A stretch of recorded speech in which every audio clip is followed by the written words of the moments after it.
What's up, everybody? Welcome back to White Collar Reacts. I am not Paradise, as it says on my screen. I am actually D-Bird. And with me, as always, is my co-host, DJB. Hi, DJB. Hi, it's great to see you, D-Bird. That was cool how your name switched like on your command. It was almost like you had, I don't know, controls over the stream. It's almost as if. Yeah, it's weird how that works. You just snap your fingers and then, whoa. Yeah, you are Oz, my friend. And I've realized that I have some rubbish on my island right now on my stream. Halloween decorations need to go back in the basement. Honestly, it looked like part of the thing. Oh, yeah? It looked like a shipwreck or something, just chilling on the beach. I'm really flamboyant with my backgrounds. Just leaning into our pollution era. I love that. Yeah. I mean, pollution era 2024. This is all the rage, baby. Just pile junk on a beach and call it good. Yeah. My daughter actually listens to a playlist on Spotify. It's like most annoying songs, and there's one that's called I'm Trash. The artist name says Guava, but he says, I'm Trash the rapper, and I'm going to tell you about how we pollute our world.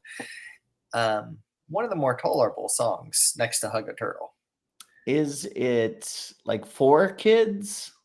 Is it like a children's artist? No, it's like those meme type things like that. I'm a banana. Like it's just a playlist of the super annoying songs. But I'm Trash and Hug a Turtle might be the top two hitters on there. Well, sir, if anyone is trash, it is not you. But if anyone would hug a turtle, probably you. Yeah. So, a little bit of both. Yeah. But what's not trash is fucking Survivor, the best show in the world. Oh, that's great. And last episode, we just saw them taking out the trash, Tiana, T for trash. Although I liked her a lot. That was I did. Yeah, that was rude. Yeah, I didn't like where you went with that. She was not trash. But also, my girl Rachel, my number one, cannot be killed. So, yet. Lives to fight another day. This is episode. Is this episode 8? He's all that. Episode 8. He's all that. Yeah. Yeah. Oh man.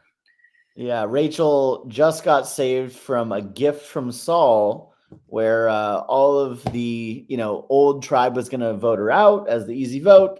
She got a gift. We'll never know what would have happened, so they had to cannibalize themselves and get out Tiana. So we open this episode with Rachel back at camp, just like spinning out, talking to herself, like, oh man, I wish I could get this flint going, and just trying to figure out who gave her this gift. Yeah.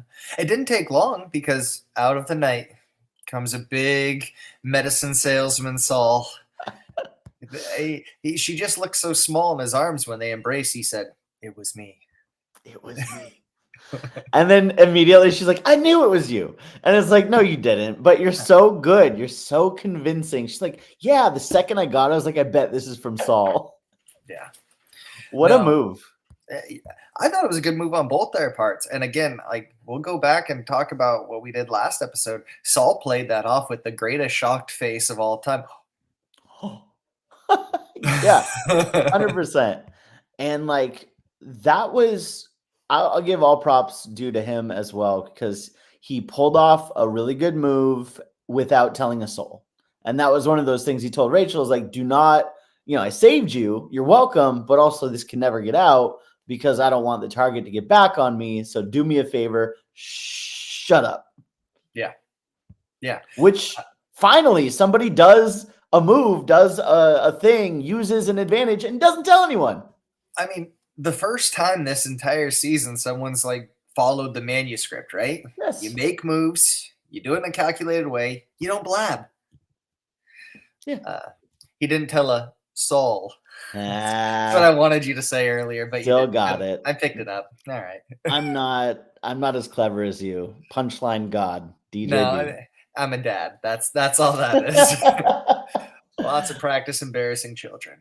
I'll accept it. I also love how Saul was trying to bond with Rachel as well to like, kind of further their connection outside of just I gave you this gift. She's talking about how like her dad owned a video store and he's like, "Oh yeah, all Asians own stores." Yeah. I thought that was a weird thing. Is that true in your experience? Do all Asians don't- own stores? I don't think I could speak on it. No, I'm gonna stay mum on this one, my friend. All right. Well, don't want to take a side. I see you. I see you, little No, fence no. sitter. Yeah, well, if the shoe fits, my friend. And Debert is gone again. This happens 3 to 4 times every episode.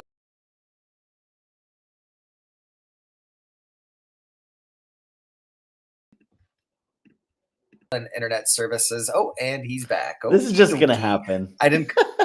I just explained it to the active listening audience Mm. that you're a poor, and when a poor doesn't have internet, the city of Portland subsidizes for them. Yeah, I'm basically getting internet from two turtles rubbing their shells together, and this Hug is a turtle. why you hug a turtle. Yeah, Hug a turtle. you hug them because they provide internet to the poors. So we see Saul bonding with Kyle. That's his next target of Saul's secret agents, SSAs.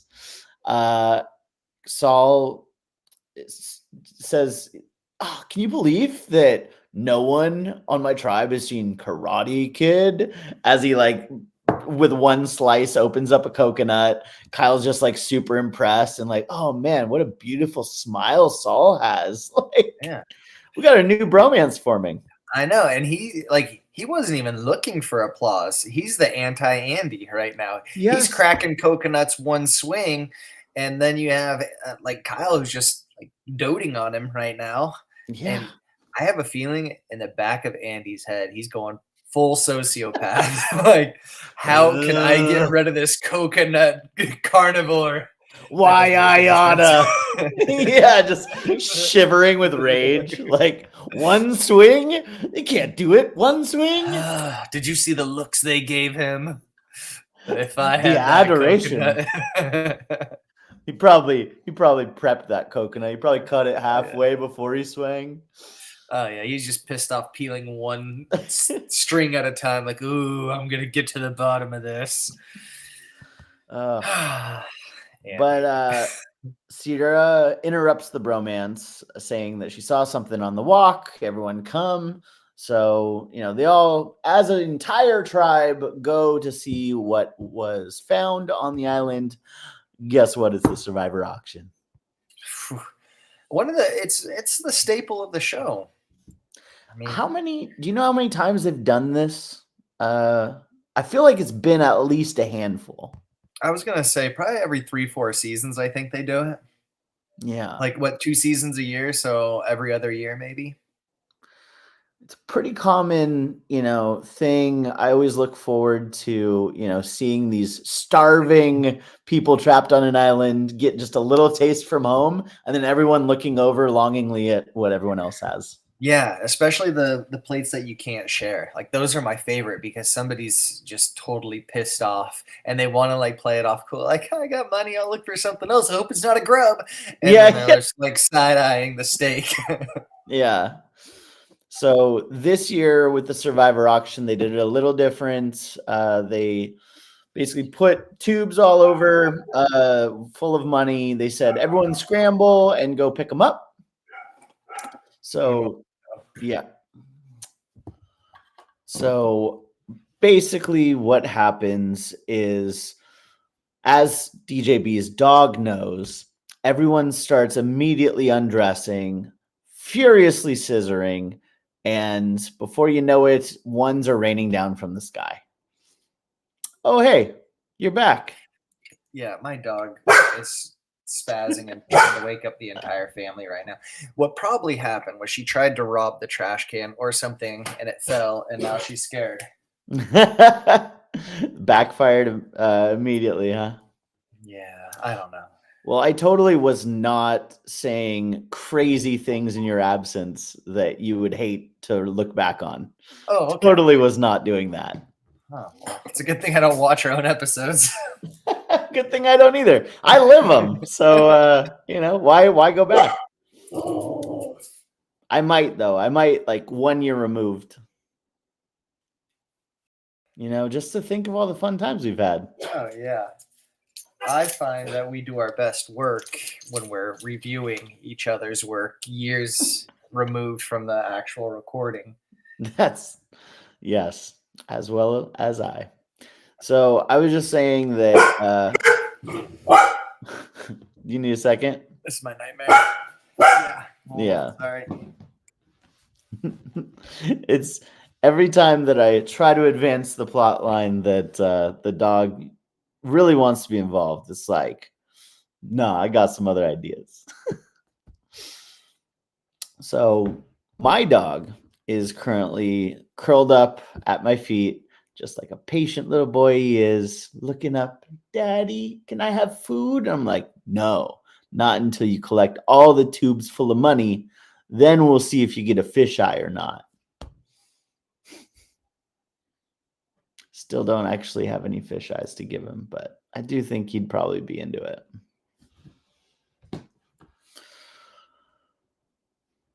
Well, one of the beauties of doing this 2-person show is if somebody, has turtle internet and disappears for 10 seconds at a time, if somebody has, a dog that, will murder the family if it's unattended, at least somebody's there to fill in the dead air.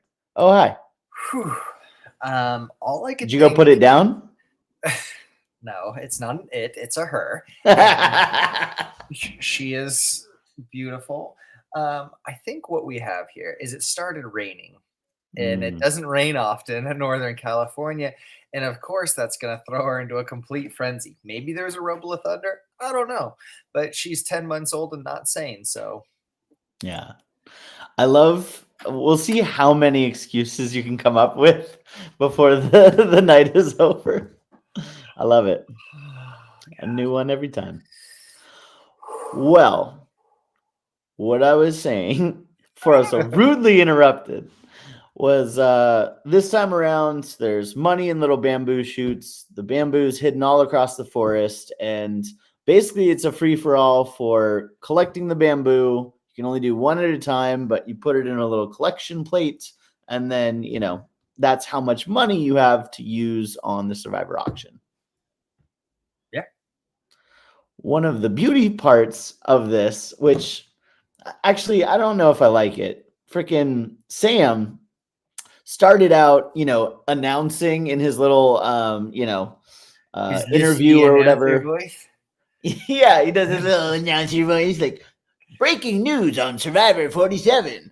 And like, it's like the castmates scramble to go pick up money. And I'm just like, is this going to be a thing now? I think Rome ruined it. Now everyone wants to be an announcer. Breaking news. Rome's still running the game. Yeah. When my puppy was misbehaving, did you break down how they got money? Did you walk through that? Like how they earned their money for the auction?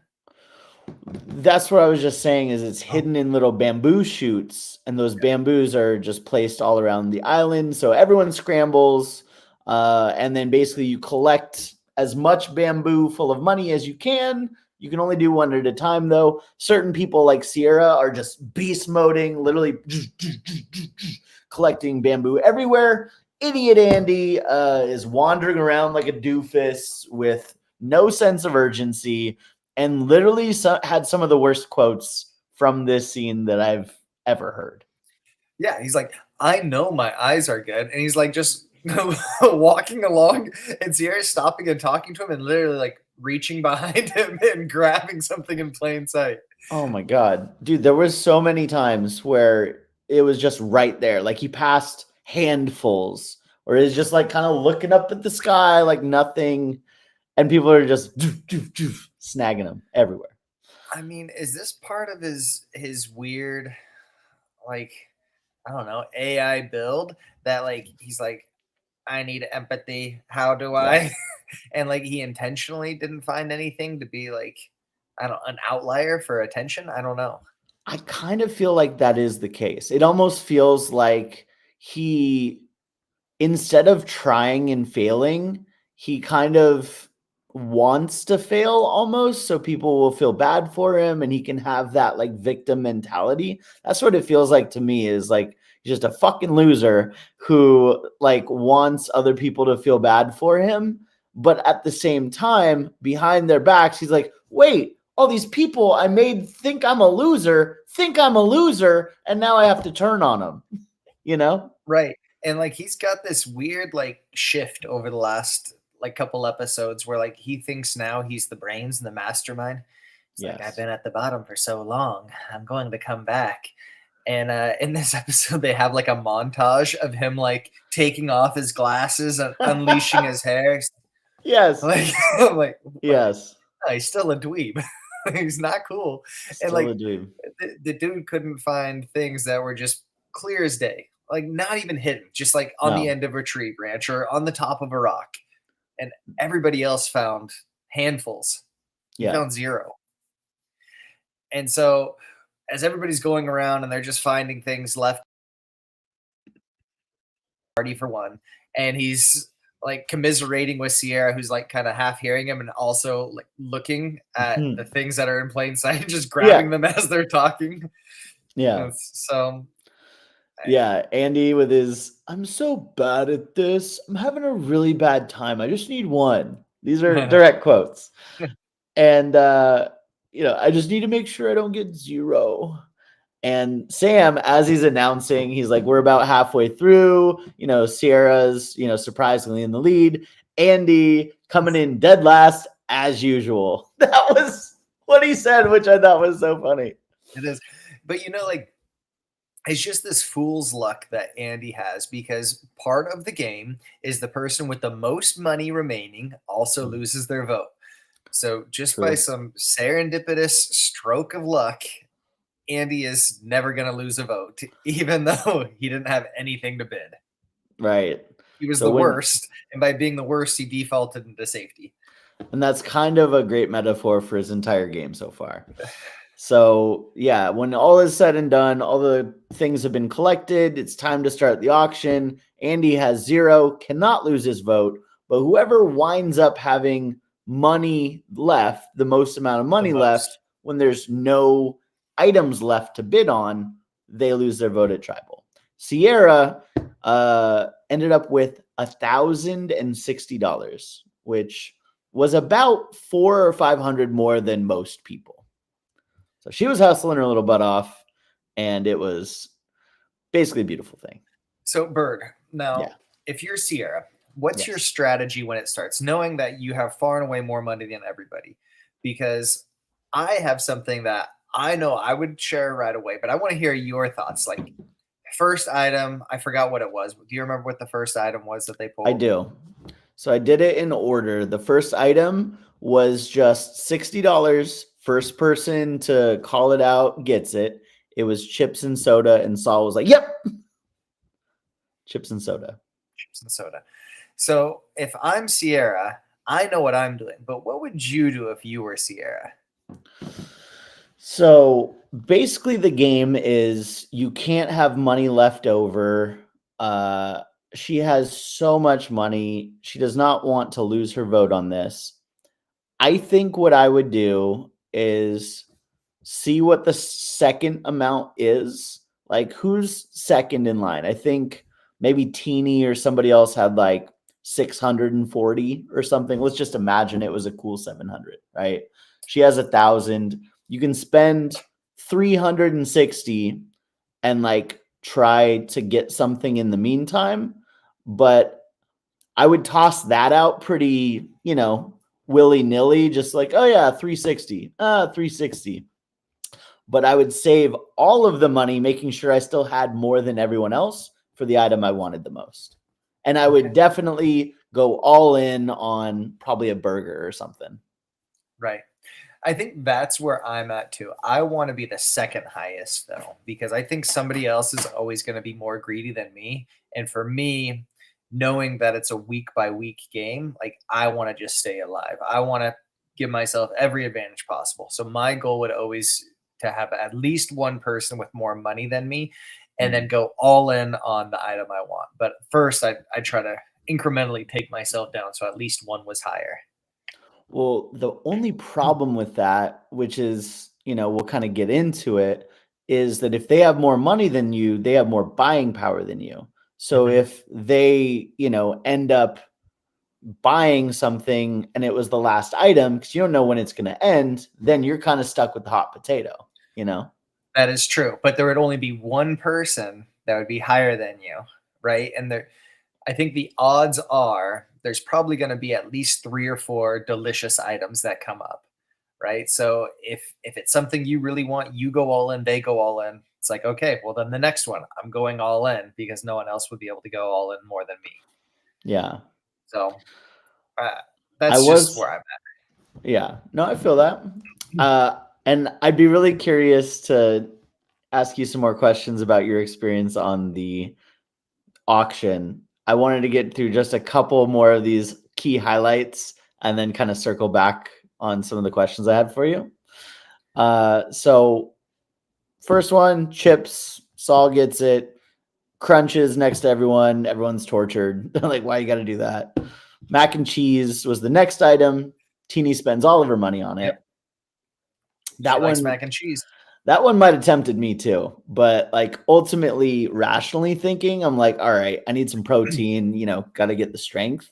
But Mhm. mac and cheese is one of those like down home, like, oh, that reminds me of comfort. Yeah. There's protein in cheese. You're good. Yeah. This is also important to say that, like Jeff says from the outset, you can't share with anyone. So no items are able to be shared except for if he specifically states this. So Sierra spent $800 on the covered item, which ended up being chips, salsa, guac, and a marg. Talked about wanting to take a selfie with Jeff and her marg, and like pretended to like make the camera thing. Bizarre. Gen Z right there in a nutshell. Then next up, Kyle bought a covered item and Sam was like, oh, if it's like meat, he can't eat meat. So like, can I just get it for cheaper if it is meat? And Jeff's like, no, bro, like that's not how that works. Kyle, before Jeff opens, starts explaining, he was a vegan, then he switched to vegetarian just because, just in case he would get accepted on a Survivor, make it a little easier for him. And Jeff opens the thing. What is it? Fucking buffalo wings. He was unvegan real quick. Yeah. Jeff's like, take me through it. Why are you doing it? And he's like, I'm hungry. And just whoosh, just fucking wah. That was the fastest I've ever seen a wing get eaten. Yeah, he cleaned the bone in one swoop. I don't know how to do that. No, I was thinking that looks really cool, but also like, at the tip there's that little like rubbery the gristle. Yeah. Yes. I don't think I want to deal with that. I don't either. Yeah. I was gonna ask you about that because I'm kind of particular about my wings. Like, I love the drumstick; those are the best kind for sure. For sure. But when you get the wing, where you have that like shit in the middle, and then the ends, like you said, the rubbery parts, the whatever. This guy just went, and in one fell swoop, just got all of it. Yeah. I don't know how to do that for one, and I don't think I'd want to. No, but I've also never been starving when I ate wings. Like when I've been starving eating wings, it's because I'm like a couple beers deep. I'm like, I'm starving. I haven't eaten in 3 hours. But like I'm dainty when I eat. Like I'm working my way between the little like bone and the main part. I'm spreading it. He did not have time for daintiness. I feel like, and I'd be curious what your strategy is. I feel like for those wings, I push up with my middle fingers to push the meat up. You eat it, then you turn around, push up, you eat it, and you kind of chew around the ends. Yeah, but that's kind of it. There might still be some on the bone. Probably. I totally agree. I'll leave a little meat on the bone. I'm not above it. I'd rather leave a little meat on the bone than take the hard part on the end. Word. Same. 100%. Glad we're on the same page with this. This was an important conversation to have. We're diving into the important topics. So next up, Gabe buys a covered item. Jeff picks out another one, and both of these are covered. Gabe says something about the first one being fish guts. Jeff's like, well, do you want this one? Pulls out another. Gabe's like, no, I'm going to stick with the fish guts. Jeff's like, okay. Turns out he spent all of his money on a coconut with a little bit of water in it. Well, better than fish guts. It is better than fish guts. Now, I was just describing this phenomenon to my girlfriend, and I'm not going to do it justice here, just like I didn't do it justice when I was explaining it. But have you ever heard about the theory between, like, if you're presented another option after you've already chosen the option, you should always stick with the first option that you chose and never switch? Are you familiar with that? I'm not familiar with it, but I would typically stay. Like, I don't think I'm a person who would ever switch in that situation, but I'm not sure what the theory is. Is it like the only way or the only reason another option is presented is like a trick or a pitfall or something? So there was an old game show from the 70s where they had 3 doors, right? One had a prize, one had a negative outcome, you lose, and one had nothing, right? Mm-hmm. So you'd pick a door, and if the door is empty, then in theory, you'd have a 50-50 chance, right, of picking a winner. Well, if you pick the second door and then he says, well, are you sure? Do you want to switch? There's a 66% chance if you stick with the original pick, it's a 66% chance of winning versus like, I'm going to switch. That's apparently lower odds. I don't know how it works. It blows my mind. Statistics are garbage, but there was some sort of thing around that, and I was hoping you could describe it better. Make it make sense. No. So you're saying that's for all scenarios when there's 3 options and you pick one and then you have a 50-50 with the next 2. You really have 33% odds of beating your original pick. Is that what you're saying? I'm saying that somehow, and I knew I regret even bringing it up, but somehow I heard somewhere where if you have 3 choices, you make a pick, and then they ask if you want to switch, you have higher odds of getting a better outcome if you stick with your original choice versus switching when they ask you. Now, I don't know if that's because maybe the hosts of the game show have a bias to sometimes lean in more to the negative outcomes or lean in more to the, do I offer a chance to switch, right? More often because it's positive or more often because it's negative? I don't know. So this percentage is just based on this television show, not based on this situation in general. I think it's for all situations, and that television show was kind of a way to introduce this theory to the masses. So like if I'm buying trucks here, and this is great for everybody who's listening. Yeah, I was like, I'm so sorry. If I'm looking at like the Nissan Titan, the Toyota Tundra, and the Ford F-150, I'm like, I'm going Titan. And then I'm like, they're like, are you sure? For the same price, you could get a Tundra and F-150. And like, I guess again, like you're saying in that situation, if there were just 3 trucks, and I knew one of those 3 was behind a door, that I'd get the lower model. My odds of getting the lowest quality truck would be if I guessed again, I didn't stick with my original.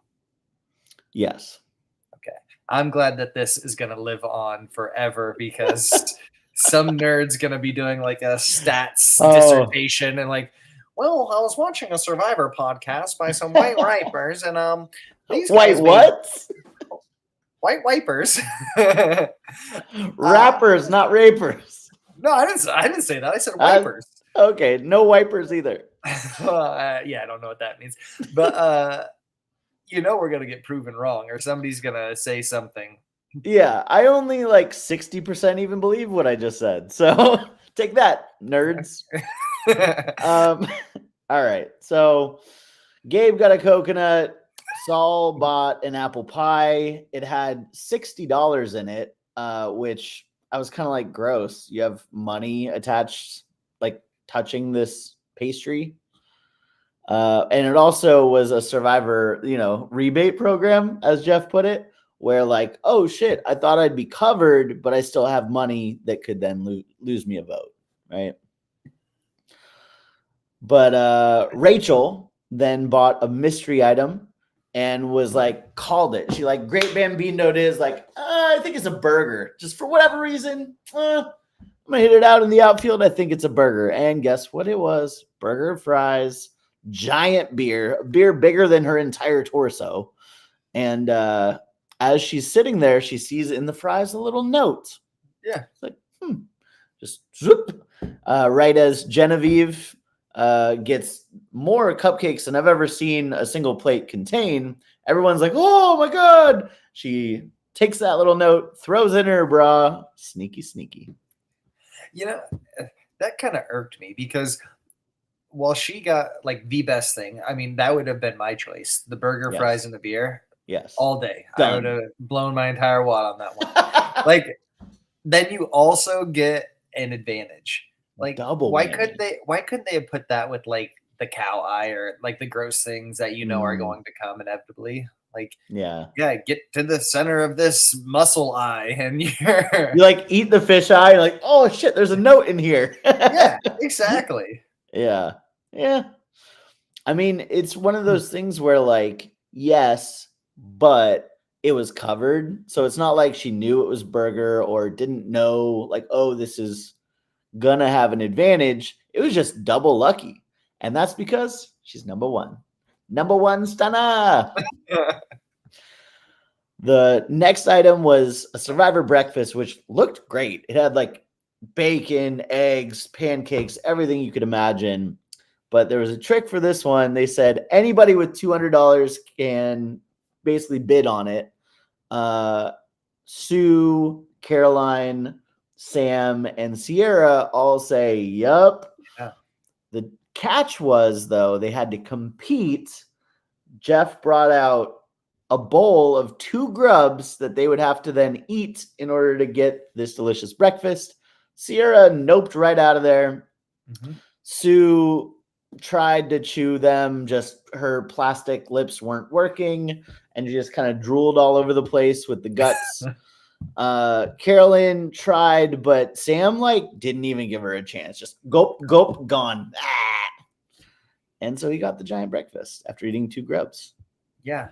I think I would have been with Sierra. Those things look gnarly, man. I don't think I would have could do too. it.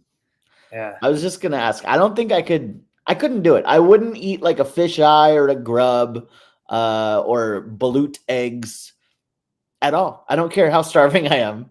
No, and this is why I've always said, like, I'm much more of a big brother, like, live in the comfort of a home than I'm a Survivor person. Yeah. Like, I'm too dumb. I watch so much of it and I get all excited and I'm like, oh, I could do this. I was like, nah, I can't. Can't do that. No, I don't. Like, my feet are cold right now and it's really bothering me. Yeah. Yeah. If I don't have my heated blanket, then I'm bummed out. It's going to ruin my week.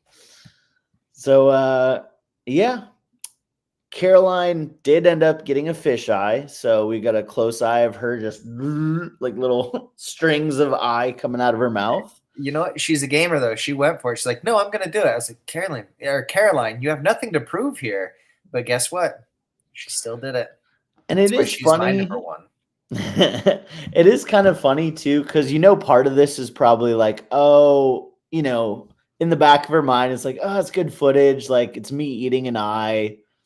Gonna look good on camera, maybe. But they also, like, once it got down to these last things, they kind of fast forwarded through all of it, you know? So instead of making a big deal out of, oh, Caroline, you got a fisheye, it just kind of showed her like, "Grr, grr," and then it was just on to the next. I think honestly, I think she's smart enough and calculated enough. She's gonna use that if she gets to that final tribal and say like, I came to play. I even ate a fisheye when I didn't have to. This is me stepping out of my comfort zone. You know, like taking that Cochrane argument. Like I did everything I could to be the best version of myself and dive in, even eating eyes. Even eating eyes. And then Sierra still has money left over. She chooses Gabe and Caroline to finger a peanut butter bowl. Chocolate, peanut butter, just all of them digging in, just blah, blah, blah. And then they run out of items right as Sam had the most money. So he loses his vote at Tribal Council. Now, DJB, I think you might have already answered this, but one of the questions I thought of for you as I was watching it is, what would be your Survivor auction item that you'd be like, here's all my money, take it, all of it? It would either be a burger or pizza. And I think if I'm like, pizza's the most perfect food ever invented. But if I'm on an island, for some reason, that burger and beer would just hit different. Like if I saw that, I'd go all in. Or I'd go all in on a covered item. Because even if it is fish eyes or something, I'd rather have fish eyes and not eat than risk losing a vote. Totally. Like both of us agree, we're going all in on something. We're not going to have any money left over to risk. Because like, that's kind of what I was saying is at the end, you know, Sam was trying to get rid of his money, but there were so many people ahead of him that like kept on buying stuff until all the items were gone. You know, Sue even mentioned, she's like, oh yeah, sorry. You know, I don't know that she even got anything that great, but yeah, like she's like, yeah, sorry, that was going to be me. So had to get rid of it. Yeah. I agree wholeheartedly. Burger, fries, beer, like that would have been the perfect starving meal. I also agree that pizza's perfect, especially from Little Caesars with a little dipping sauce of Buffalo Ranch. They really need to sponsor everything you do. You are a walking billboard, my friend. I'm just saying it's the best pizza in the world. I'm not saying that they pay me to say this. I wish they did. They don't. Not officially sanctioned or even supported. But this is how I feel. Well, times are going to change. I have a feeling you have a bright future just walking around with the toga and a pizza on a little spear saying pizza, pizza twice in a row. I'd do it. So basically, Rachel reads the note. She takes the first chance that she can to, you know, kind of sneak away once they get back at camp. It says there's an idol hidden in the tarp at camp. She kind of rummages around feeling the tarp as people are chatting, and oh, there's a little bump there. And it's interesting to see those wheels turn because she's like, no one ever leaves. No one's giving me privacy. Like, what do you do? Do I get somebody to cause a distraction? Like, how am I supposed to get this out of the tarp? You know, I was thinking, and I was talking to my wife as this was all playing out. I'm like, I think I would just wait till people were asleep, or I'd like act like I was sweeping off the tarp or something. But she just goes for it. Like she's actively cutting the tarp while people are sitting in like the hammock area underneath it. It's like, I would not have been that brazen. Honestly, again, just so much respect for my girl Rachel. Like that took some balls, and she did. She just kind of takes a little knife and just kind of saws away at the corner, just rips apart. People are underneath it. People are all around, and she just doop, got the idol. And her knife work, pretty impressive, I gotta say. I would have lost a finger if I wasn't paying full attention trying to do that. Very hands impressive. down. I'd leave with a nub.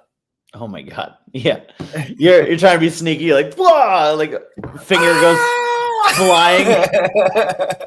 Finger goes flying off into Andy's mouth. He's like, oh. Once he gets a taste of human blood, he's not stopping. Oh, what a psychopath. So everyone's talking before the immunity challenge. Basically, everyone is saying Gata needs to be split up. Sam, Sierra, Rachel, they're all dangerous. They're too charismatic. Sam's obvious. Rachel's sneaky good. Is Sierra the head of the snake? Is Sam the head of the snake? Let's talk when we get back. They go to the immunity challenge.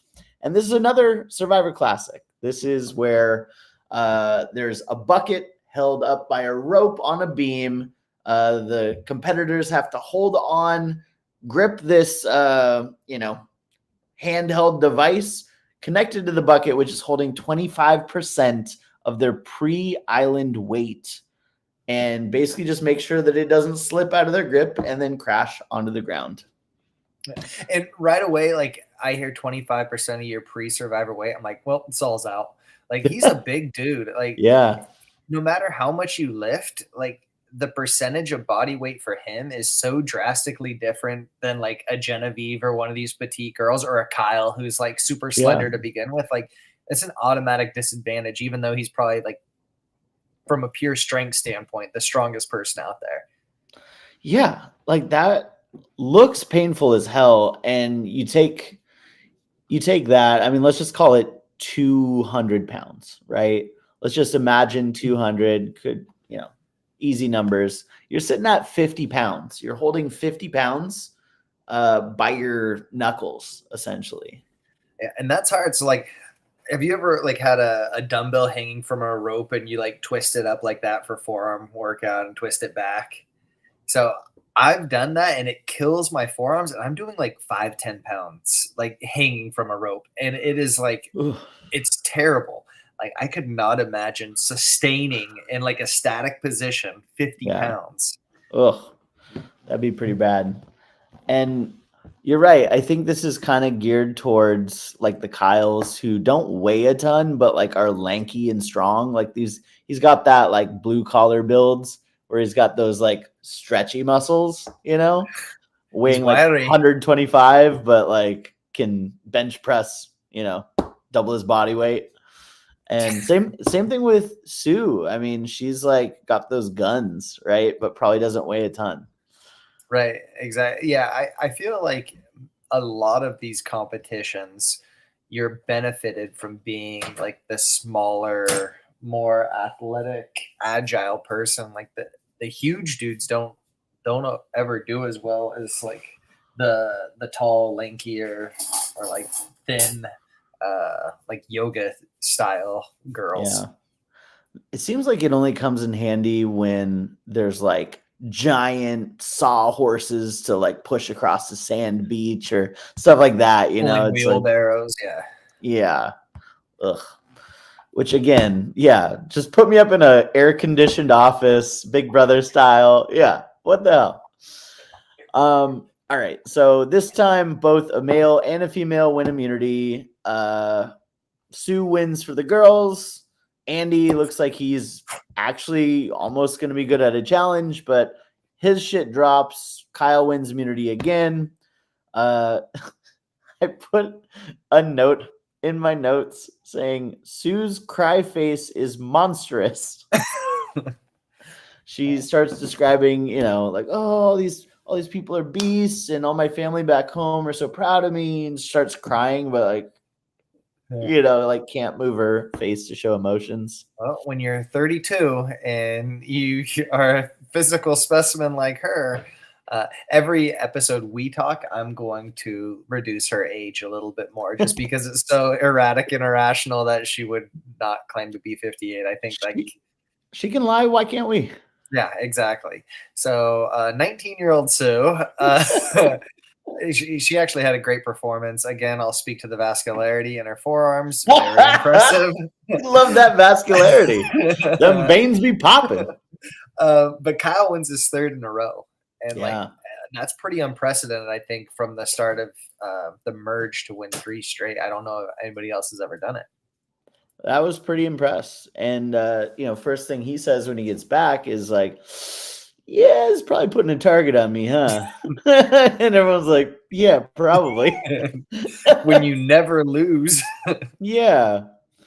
I was gonna ask before we move back to camp. I was gonna ask about if you're in the challenge, right? You're holding this bucket. Do you think it's a smart strategy to yank it back and like try to get it up higher? Because sometimes it naturally flows down a little bit. It starts creeping down, and then they always crank it to push it back up to have more room for them to fall. It also seems to expend a lot of energy though, and a lot of grip strength to force it back upwards versus just like holding on to it for as long as you can. What are your thoughts? I would not crank it back up. I feel like, I mean, unless you're right there at the end and you're slowly going down, like you try to stay as static as possible. Like you're going to overexert yourself. I don't know. I just think output, like if you're cranking like that takes a lot more than just holding still. It's like doing a bent arm hang versus doing pull-ups, right? The pull-ups are going to gas you out much quicker. Totally. So whatever energy you just spent getting it up higher, now you have even less strength to like continue having it up in the air. Yeah, absolutely. I was thinking the exact same thing when I was watching Andy just time after time energy. I was thinking like it's really all for naught, Andy. Yeah, you're cranking it up, but every time after you crank it up, it lowers more quickly. Down. Yeah. Yes. Yeah. This is why we're friends. And he wasn't the only one cranking, so that's why I was just curious. You gonna crank that Soldier Boy or what? You. So yeah, back at camp, Kyle realizes he's a target, but he's safe this time. Sam pitches Gabe to the Gata Lavo Alliance, which he's like, oh yeah, they really want to work with us. Meanwhile, everyone's like, nah, Sierra, Sam, they gotta go. Sierra, she described Andy. She had like a really funny interview. She said, yeah, Andy, he's still in Sam and I's pocket. He's not a threat. He's a number for us. Might as well drag him along until Sam and I can no longer tolerate him. No longer tolerate him. Yeah. That's what she said in her interview. Yeah. Getting cocky. One of the worst. She is. Yeah. Spins. And like Jadakiss said, I'm not cocky. I'm confident. So if you tell me I'm the best, it's a compliment. Terrible line by Jadakiss. But nonetheless, that was a terrible decision to say that by Sierra. I think it was just kind of oblivious of Sam and Sierra to not understand that the threat that they posed to others, like they were labeled Barbie and Ken like week 1, day 1. Yeah. And still they're like, well, we're not working together, so no one will assume that. So we said no, so they probably believe that, right? But we always sneak off together, and we're at the water wheel, and we're talking about how Andy's an idiot, but no one thinks this is a real thing. We told him no. I mean, it was common sense that the rest of the castaways would have to vote one of them out.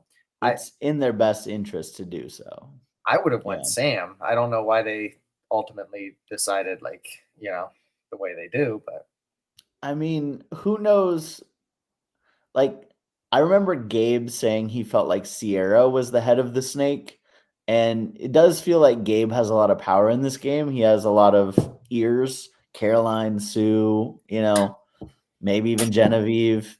And I think everyone was just kind of going back and forth on who's really leading the strategy there. Yeah.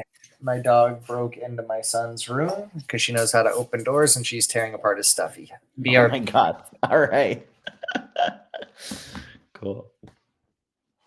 We run a tight ship here, folks, between my turtle internet and dog loss prevention. This is what we do. But the beauty of it is we survive. Still, we survive. I think one of the best parts about Survivor is resiliency. And all of these challenges, I wouldn't want to be labeled a hero. I don't consider myself a hero. I don't consider DJ B a hero. A lot of people call us that. I try to tell them not to. It's just sometimes you do heroic shit like persist through internet problems and beat up your dog. And next thing you know, we have more time to spend together. He's never gonna see that. Oh, hey. Hey, buddy. Honestly, I'm having kind of the time of my life when you disappear. Oh, she's so bad. She knows how to open doors. That is a risk. She puts paw up on the frame and then hits the handle and pushes, and she could open. And now she's figured out how to open toward her. Oh my God. Right? And so she's just chewing stuffies constantly. And she took out a shoe. Oh my God. This show too. Oh. There's no stopping that beast. No, it's like Cujo. Well, as I was describing to our, thousands of fans, all of our viewers, we're survivors. We're survivors of thousands. Yeah. Still we persist. Yeah. Well, sorry, your dog is a monster. But you know who is also a monster? Andy. Andy, the second after Sierra is like, yeah, he's just in our pockets and we're just carrying him along, whatever. Andy in his interview is like, yeah, Sierra and Sam think I'm in their pocket. I'm not. It was so funny to see the cut scenes between the two. Because Sierra's getting a little big for her britches, and Andy, goes into his whole he's all that speech where he's like, oh yeah, I landed on the beach. I wanted Sam and Sierra to like me. Like, oh, please, can I sit at your table? But now I can make my own table. Flips his hair, takes off his glasses. I don't even need my glasses anymore. I'm having a she's all that moment. I'm just like, what? It made me hate him more. Oh, so much. I really the more confident he becomes, the more I despise him and everything about him. And unfortunately, it looks like this doof has stumbled his way into some sort of power position in the game. He's the Mr. Magoo of Survivor 47. He really is. Oh, did we just become best friends? Yeah, seriously. Have you seen Mr. Magoo's Christmas Carol? I don't know that I have. Maybe. So he's driving down Broadway. He's hitting signs. He can't see anything. He walks onto the Broadway stage. But that is Andy. He does have a seat at the table now. Mm-hmm. He shouldn't. No. And I think it's because everybody still sees him as a useful idiot. Yes. But he does have a decent standing in the game to move forward. Nobody's going to target him. He's tolerated by everybody, and he is behind some decent moves so far. So it's his resume is building, and he's not totally inept when it comes to challenges, despite his track record. I think he can compete. I hate it, but he's improving. I think he's a sneaky threat. He's like a dark horse, mm-hmm. The one, that all the degenerate gamblers would put, their money on. It's it's 1,000 to 1 odds. So you're saying I put $1 and get 1,000? All right. Yeah. But the truth of the matter is he feels like an outcast in his own group because he made them view him that way.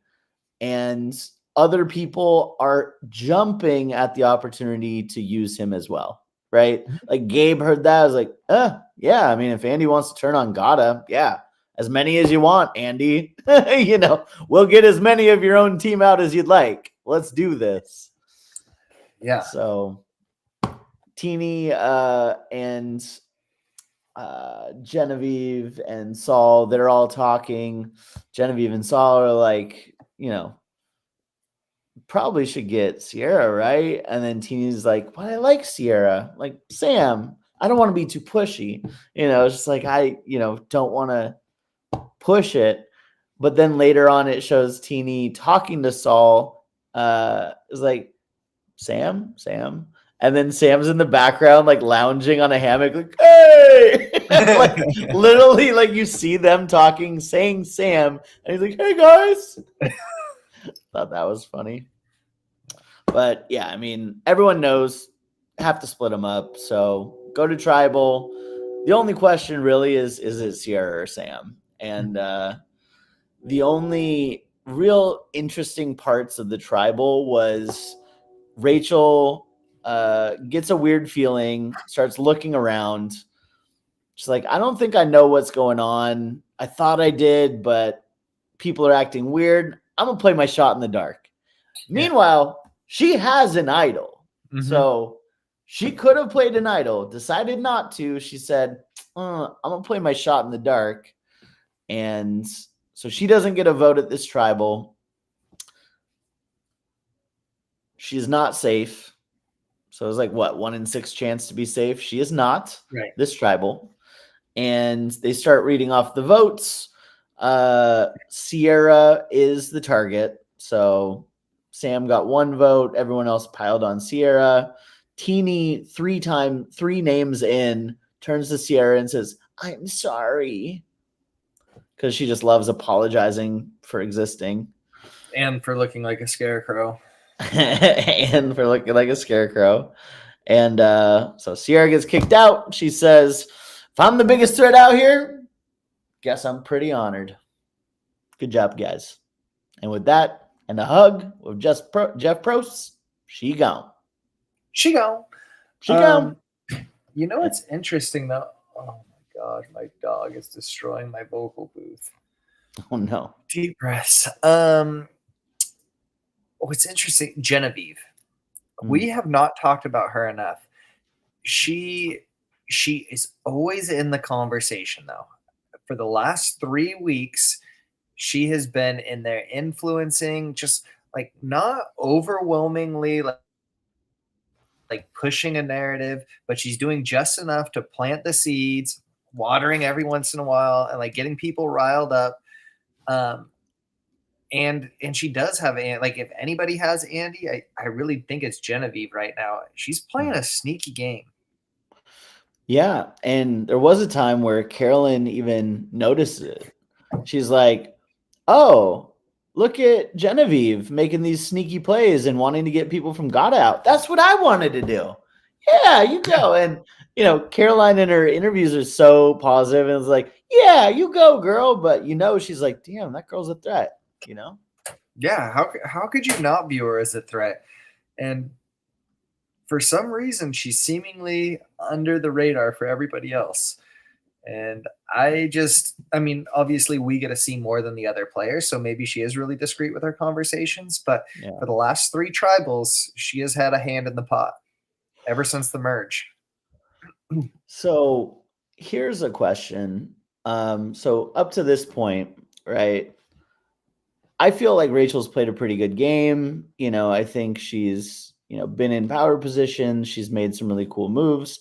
But also, if you think about it, she got saved by Saul last time. She got blindsided and her number 1 was kicked out by Andy, right? Annika, gone. The time before that. This time, she played a shot in the dark and couldn't vote and wasn't a part of the vote. I do think it was kind of strategic because she's like, it's going to be either Sam or Sierra, and I don't want to put one of their names out there, so I'm just going to stay out of this.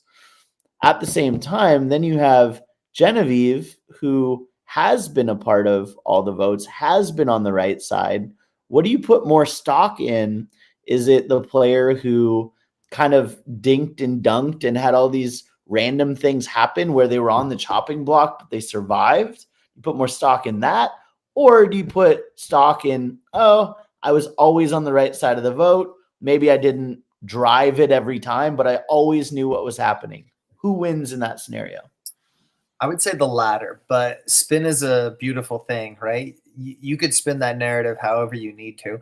I think the irony is you talked about, Rachel being saved by Saul and then blindsided by Andy with the Annika vote, then really blindsided again by Andy losing Sierra because right there they're all gotta. Um, Yeah. and we talked about how inept Andy is, but really like how fortunate is Rachel at the same time. I do think it was kind of a stroke of genius to not have to pick Sam or Sierra by using her shot in the dark. Also, who plays a shot in the dark when they have an idol? Like, if I'm another like tribe mate at that point, I'm saying, well, clearly she doesn't have an idol. If she thought something was going to happen, she would have played it. Yeah.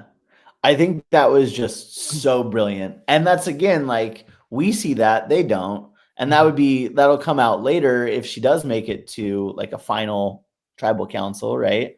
When she's pleading her case for the jury. That's a huge move to not play an idol, but you knew something was going down. So you just like threw out a shot in the dark to gauge reactions. Right. Yeah. I think that was a smart move, but ultimately, like right now, if I were to pick who's more in control and who has a better resume, and it were between Genevieve or Rachel, I would say Genevieve because I do feel like she's doing a better job of running it and influencing the game. Like Rachel's getting by and surviving and advancing is a necessary part of the game, and you don't need to necessarily have the best resume right now. But if we were to compare at a final tribal, unless Rachel does something drastic in the coming weeks, my vote would be leaning toward more of a Genevieve. Well, and then it becomes interesting too, because, if you had to take a vote right now, Andy's been on the right side of the vote. Andy's controlled things more than, air quote controlled things, but more than Rachel has for the past 3 tribals as well. I don't trust that Andy would be able to articulate it well enough. He has been on the right side of the vote, but I think most everybody is just saying, well, that's because people pulled you along, buddy. Like you weren't influencing the vote. You were just there because people needed you as a number. Yeah. And I think that's going to be his biggest obstacle is if he does make more pronounced decisions, he's going to have to show people that those were his decisions and his influence rather than just being the goat who's carried. Yeah. And he's doing everything he can to not be a goat, even as far up as flipping on his own teammates when they have air quote numbers. At the same time, though, like being the flipper, now he has to form new relationships, and this guy is a robot. So, luckily people want to use him, but can he actually use them back? Can he form them into his numbers versus just being absorbed into other voting blocks of we need this guy as a floater? Right. And I would wonder at this point in the game, how useful is he, right? Like if we use him, how much is that going to advance our position or help us leverage things in the future? And less about how is it going to help us, but more about how is it going to help me and my end game. And again, he is a younger, like more like seems like he's a decent athlete, seems like he's got decent strength. Like I don't necessarily know if I want to go up against him making fire or something toward the end of the game. Like yeah, I think there are other people who are floating more. Yeah, I agree. I mean, I think that, I don't know, head to head, I feel pretty confident not making fire just with my current 0 skills of making fire, but, he looks strong, but he's been such a fuck up in every challenge. Yeah, That's fair. Who knows? I guess we'll find out next time if he survives another week. But for this time, Sierra, c'est la vie, girl. You had a moment, you and Sam, Barbie and Ken. But turns out Transformers is a better toy. Oh, wow. Boom, roasted. All right. So predictions for the future. I think now it's going to be a free for all. I saw in the preview that Sam, he has a vendetta now. He has some rage and some vengeance for the people that got out as number one. So he's going to be trying to figure out, how do I still stay in this game? How do I, who do I find? I think Gabe to me is the obvious target. Like, this guy has way too much power. With Kyle being kind of a second, it's like Gabe has the highest social capital, and Kyle is just one of those freaks of nature that uses those string bean arms to win every challenge. So it's like, between the two of them, I'd need to get one of them out. Yeah, I think I would definitely be looking at like a Gabe potentially. Because it seems like he does have a good relationship with the girls, Caroline and Sue. And again, he does seem like a player, right? Like he's making smart game decisions. So I think if I'm anybody other than Gabe, I'm probably looking at Gabe. I do think your girl Rachel is a really advanced game player. I'm sticking with Caroline. I think she's probably the smartest person out there. And I still see Genevieve as a huge threat. I don't know what other people know. Obviously, we get the cutscenes and the testimonials that they don't, but like, she is making waves in this game, and it seems like whatever she says somehow goes. And I don't know how she's doing it, but she's got a lot of sway right now. It is really impressive. Like, there's been kind of a 50-50 split of really smart, really advanced players who are just impressive, the way that they think about the game. Like, I really enjoy Caroline, even Genevieve, as shrewd as she is. She's very smart. Sam, Gabe, again, very shrewd, but he kind of gets it. I don't appreciate the way he views these people as it's, but there's a lot of really smart players, and then there's a lot of really bad players, like the Sue, who just like, oh, who should I vote for this time, Gabe? Or the Andy, who's just like literally just throwing spaghetti at a wall, like no idea. Just like, I don't know, let's try it this way. I think Andy and Sue are pretty similar players. They both seem to be pretty emotional, right? Like, this person upset me, so now I have a vendetta against them, and I'm gonna throw all caution to the wind and just hyper focus on them. That's where Sue was at with Kyle from like some offhanded comment. And Andy's the same way. Like, well, Sierra and Sam don't like me, so I'm taking out all I got now. Yeah, crazy. Yeah. Well, and you think about some of the douchebags of Tribal Past, right? The TKs, who was just like brewing up a storm and like alienating all the girls by basically calling them weak. Like, I don't like losers. Yeah. And that's just bad gameplay. You're literally alienating most of your tribe by, forming this bro alliance and then like making no effort treating people as a human, Yeah, that's the whole thing. Like, just keep it cool. At the end of the day, like, realize that you're being watched and your interactions are under a microscope at all times.